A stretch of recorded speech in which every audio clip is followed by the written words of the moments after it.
요즘 저는 미국에 살면서 골프에 푹 빠져 있습니다. 대자연 속에서 골프공을 치며 마음도 정화하고 인생도 정화하고 있죠. 18홀의 골프를 치면서 문득 드는 생각은 내 마음대로 되는 것이 하나도 없다는 생각입니다. 많이 연습한 것은 아니지만 나름대로 8개월간 열심히 공을 쳤는데 아직도 백돌이를 벗어나지 못하고 있으니까요. 한 번은 운이 좋아 99타를 기록한 적도 있지만 여전히 110타운저리를 배회하고 있습니다. 점수만 제 맘대로 안 되는 것이 아니라 드라이버부터 퍼팅까지 늘 지멋대로죠. 근데 이상하죠. 제 맘대로 안 되면 짜증나면 안 치면 되는데 계속 치게 됩니다. 이게 또 재밌거든요. 가끔 가다가 잘 맞기도 하고 파4홀 그러니까 4번 만에 구멍에 공을 넣어야 하는 라운드에서 딱 맞게 공이 들어가면 그렇게 기분이 좋을 수가 없어요.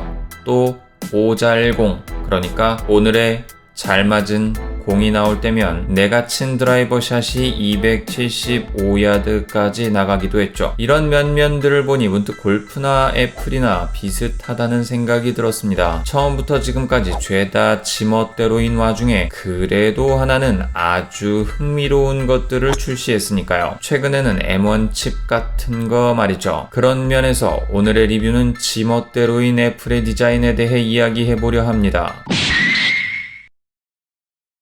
애플 공개 행사가 다음 주 화요일로 확정되었습니다. 아직 아이폰이 공개되기도 전인데 마치 복면가왕의 복면 속 주인공이 첫 소절을 부르자마자 커뮤니티에 가면 속 주인공이 누구인지 미친듯이 올라오는 것 마냥 거의 확정적인 디자인 모업이 시중에 돌아다니게 되었습니다. 아이폰 13에 관련된 액세서리들도 벌써 인터넷 마켓에 올라오고 있죠. 더불어 일부 유튜버들은 실물 모업을 입수해서 리뷰를 진행하고 있는데요.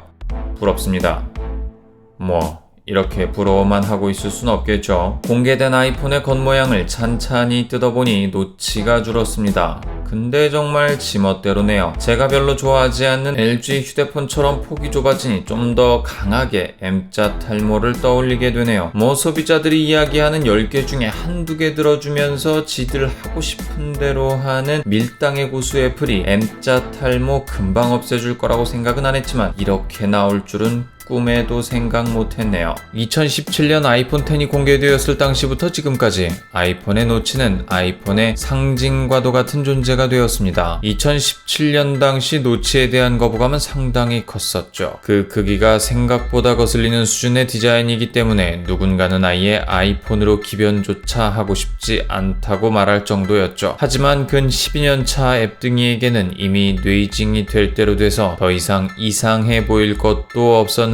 오히려 이번에 나온 노치가 생각보다 눈에 거슬려 보였다는 겁니다. 이유인즉 아이폰 X, 아이폰 XS, 아이폰 11, 아이폰 12에 걸쳐 그 비율이 그렇게 크게 변경되지 않았기 때문인데요. 여러 버전업 과정을 거치면서 노치 좌우에 배치되는 정보의 위치 역시 안정적으로 자리 잡게 되었고 아이폰에서 기본적으로 제공하는 다크모드까지 실행하면 이제 노치에 대한 불편함은 더 이상 거론할 가치조차 없는 존재가 되었기 때문이죠. 여전히 영화 볼 때, 유튜브 볼 때는 덜어 거슬리는 경향이 없지 않지만 나름 익숙한 비율로 눈에 익어서 이제는 괜찮아졌단 말이죠. 하지만 아이폰 13은 이야기가 좀 달라 보이네요.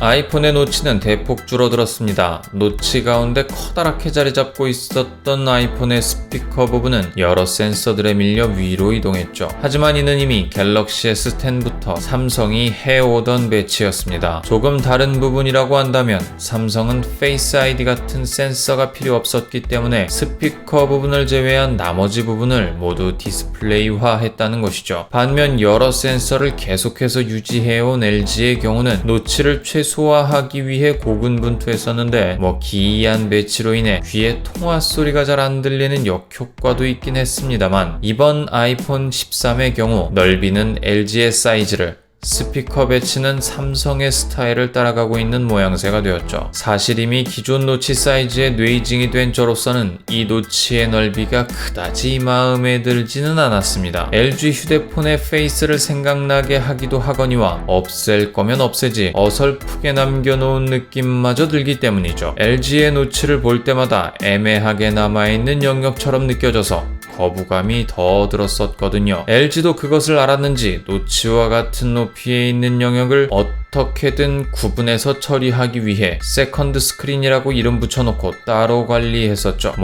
그렇게 신통하진 않았어요. 하지만 애플은 안 그랬죠. 기존의 노치 역시도 노치를 중심으로 왼쪽을 스와이프할 때 오른쪽을 스와이프할 때 기능을 달리 두는 정도에 그쳤고 보여지는 정보도 그냥 고정해서 처리하는 방식이었죠. 오히려 더 신경을 안 써서 그런지 그냥 그런가 보다 하고 사용하게 되었죠. 말 그대로 애플이 사용자를 조련시켰다는 겁니다. 그런데 이제 새로운 비율로 또다시 사용자들을 조련하려고 하고 있다는 이야기입니다. 하지만 우리는 이미 LG의 좁은 노치를 미리 경험해본 상태입니다.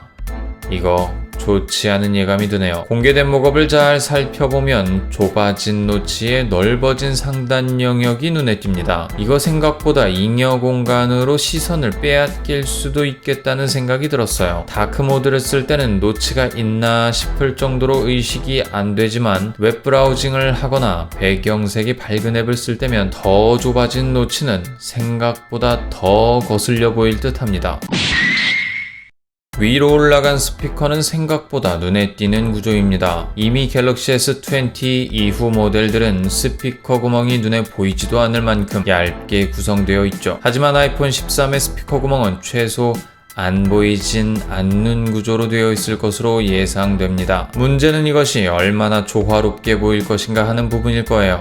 어차피 스피커 구멍 별로 신경도 안 쓰셨다고요? 네, 맞습니다. 잘 안 보여요. 그러니 더 작게 만들면 더 신경 안 쓰이겠죠. 삼성 및 다른 심리스 노선을 선택한 휴대폰들처럼요. 물론 작은 변화를 통해 전체적인 조화를 보여주겠다 라는 기치 아래 이런 선택을 했는지는 모르겠지만 왠지 조노선 아이브라면 다른 선택을 하지 않았을까 하는 생각도 하게 됩니다. 잡스 사후 세상을 바꿀 만큼 혁신적인 기기를 내놓는 일을 애플은 꺼려해왔고 조너선 아이브의 사직 이후 애플은 디자인 변경에 더더욱 소극적이 되어가고 있습니다. 애플은 미국 증권 시장에서 부동의 시총 1위를 유지하고 있지만 그래서 그런 걸까요? 왕좌를 빼앗기기 싫어서 아무것도 하지 않는 왕처럼 보일 뿐입니다. 애플을 단연간 사용해오면서 저는 애플에 있어서 가장 마음에 안 들면서도 기대하게 되는 포인트가 있었습니다. 남들이 다 만들어둔 것 가져다가 더 잘 다듬어서 기기에 적용해오는 방식이었죠. 대표적으로 120Hz 같은 부분일 것입니다. 이미 삼성에서 몇 년 전부터 도입해왔고 다른 휴대폰 회사들도 도입했으며 심지어 애플 자사에서 만들어낸 아이패드 프로에도 들어가 있는 스펙이지만 배터리 소모 속도 이슈 때문에 아이폰 12에 탑재될 것이라는 예측을 정면으로 부정하고 아이폰 13으로 그 순서가 밀리게 되었죠. 이번에도 분명 잘 다듬어서 아이폰에 최적화해서 잘 나올 것이라 믿어 의심치 않습니다. 그리고 우리는 곧 애플에 적응하겠죠. 하지만 기술력이 다들 발전하고 있는 상황이고 오히려 갤럭시 폴드처럼 삼성이 처음 내놓음에도 불구하고 예쁘게 잘 다듬어서 잘 적용시켜서 내놓는 신기술들도 많이 나오고 있는 상황인지라 애플이 하는 남들이 만들어 놓은 음식 가져다 더 예쁘게 잘 차리는 것 우리가 잘합니다 라는 식의 신제품이 갈수록 지루하고 식상해지는 것은 어쩔 수 없어 보입니다. 애플 신제품 공개일인 9월 14일이 이제 얼마 남지 않았습니다. 그들이 차려놓은 밥상이 얼마나 맛있을지는 첫 술을 떠봐야 알겠죠. 하지만 수많은 첫 술들이 그동안 있었기에 과감히 한번 예측해보자면 기존에 봐왔던 수많은 신기술 사이에 애플만의 무언가를 아주 살짝 녹이고 그것이 대중들에게 상당히 어필을 할 것이며 또다시 주가는 고공행진을 이어갈 것입니다. 하지만 저는 애플 공개 행사가 이제는 좀 지루하네요. 첫 아이폰 구매를 위해 줄을 서는 진풍경도 없어졌고 이건 혁신적인 제품이야 라고 이야기하는 사람들도 이제는 없으니까요. 애플에서 나온 제품을 바라보며 이건 세상을 바꿀 물건이야 라며 열광했던 그 순간을 다시 한번 경험하고 싶다는 생각이 들었습니다. 최근에 그랬던 적은 삼성의 갤럭시 폴드 1을 접했을 때였네요. 여러분들이 경험한 IT 기기의 혁신은 언제였나요? 여러분들의 의견을 댓글로 달아주세요. 여기까지 정곰이었습니다. 도움이 되셨다면 좋아요와 구독하기 눌러주시고 알람 설정까지 꼭 부탁드립니다. 다음에 또 만나요. 곰.